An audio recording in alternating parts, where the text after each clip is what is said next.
It was a chilly night in early March. This happened a couple years ago now. I had just gotten home from work. I was working late that night, so it was close to midnight by the time I walked through the door. I was beyond exhausted. I wanted nothing more than to crack open a freezing cold beer and throw my feet up on the couch. So that's exactly what I did. Alcohol always tastes better after a hard day's work. I didn't even turn on the TV immediately. I just sat there on the couch with my eyes closed and my feet elevated, trying to ignore the nagging thoughts about how stressful my life was. I remember getting frustrated while flipping through the channels because nothing was catching my eye. After sifting through for another few minutes, I ultimately gave up and opted to enjoy my beer in silence. Like everything else in my life, peace and quiet was apparently too much to ask for, because not 10 seconds later, all the lights in my house simultaneously shut off. You know that slightly fuzzy popping sound that comes a split second before everything shuts off? Yeah, there's nothing I hate more than hearing that noise. For whatever reason, our house had a tendency to lose power every so often. Now that I think about it, it still does. Anyway, my first reaction was to step outside and see if any of the neighboring houses were affected. I stepped outside and shut the door behind me, trying to preserve any heat that I might not be able to get back should I fail to restore the power. It was late, but I remember seeing at least one house on my block with their lights on, which confirmed that my house was the problem.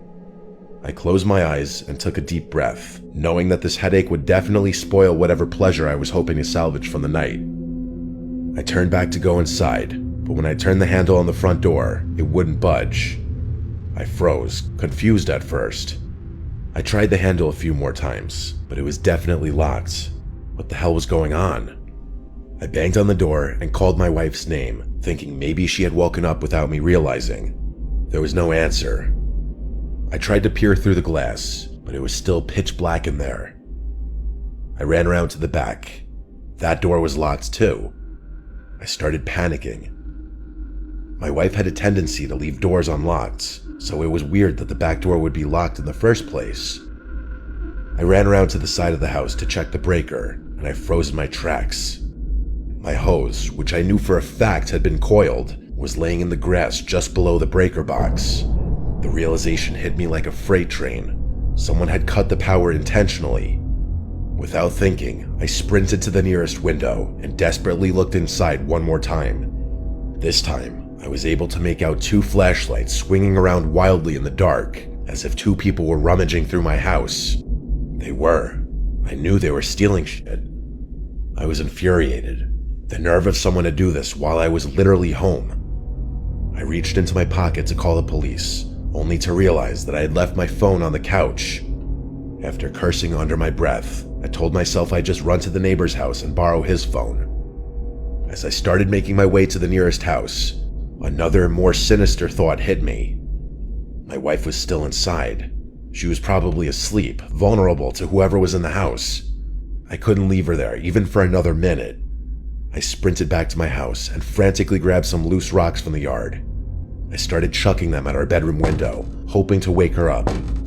After the third rock, she opened the window.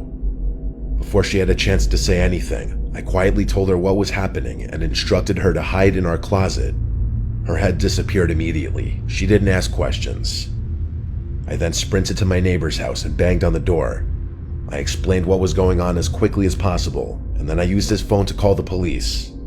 I waited on his porch, praying that my wife would be okay.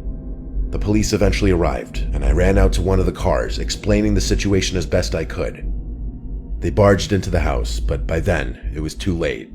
The back door was wide open, and whoever had broken in was gone, with too many of our valuables to count.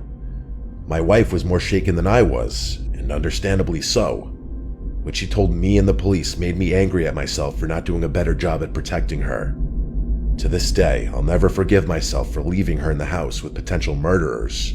Apparently, mere seconds after I instructed her to hide, she heard someone kick the bedroom door open. The person walked into the room and cocked a gun. He stood there motionlessly for a few seconds, clearly listening for anyone in the room. She said she had never been more terrified in her entire life.